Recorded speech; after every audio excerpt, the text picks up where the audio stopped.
groovy.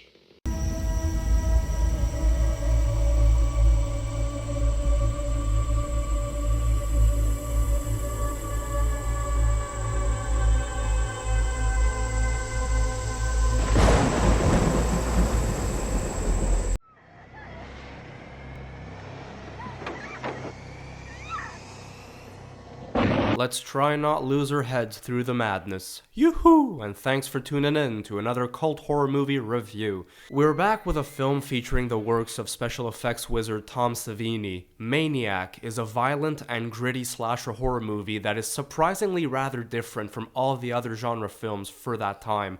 Very cheesy acting and violence, sometimes so brutal that the film fell into the infamous video nasties category in the United Kingdom. Maniac really has exploitation written all over it. But just before we get going, if there's a cult horror movie you'd like me to review, leave me a comment down below. Don't forget to like this video, subscribe, and let me know your thoughts and feelings on Maniac. So, there's a killer on the loose in New York City.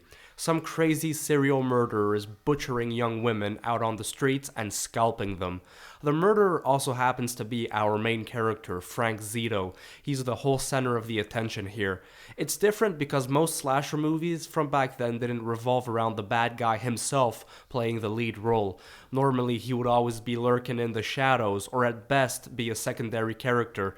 The vast majority of these genre flicks would have like a final girl as their main focus. Here, the main female lead, played by Caroline Munro, is paper thin, and she doesn't appear until a good 40 minutes into the movie. Frank Zito doesn't wear any mask either, which was unusual.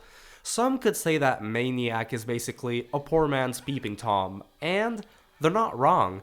The killer has a certain sleazy and voyeuristic side to him. This Frank Zito is a real sick and demented man who keeps the scalps of the women he kills as trophies and uses them to dress up plastic mannequins who he actually talks to.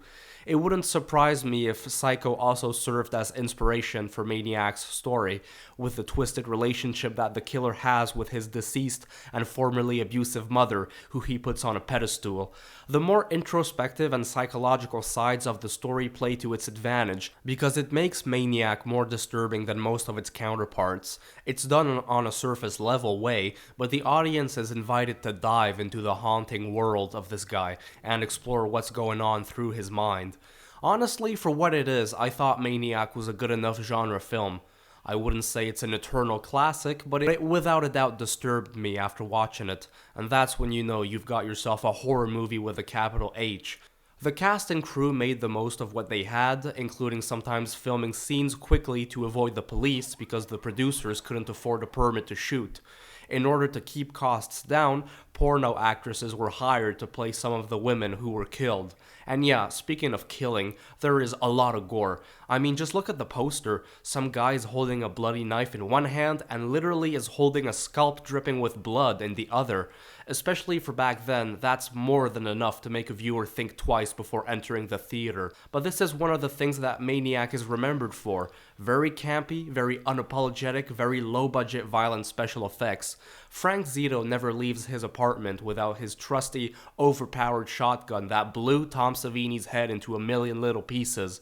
It's funny because a few years before Maniac, Savini also gave us that same explosion scene in Dawn of the Dead.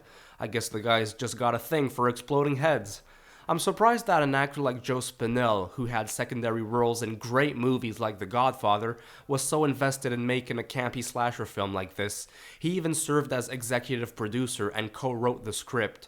And he does an okay job for this type of movie. Seeing his fat, sweaty, maniacal face hovering over you while he's strangling a hooker is enough to give anyone the chills. In fact, before watching the original, I first saw the 2012 remake a long time ago, starring Elijah Wood as the killer. I would actually recommend watching both versions. This is one horror remake that manages to add something different that the original did not have. The remake offers a lot of very realistic and innovative point of view shots from the killer. I remember really enjoying it. So overall, Maniac deserves its status as a cult classic, for sure. It's not a perfect film, but if you're a genre fan like me, you're gonna want to watch this. Reading.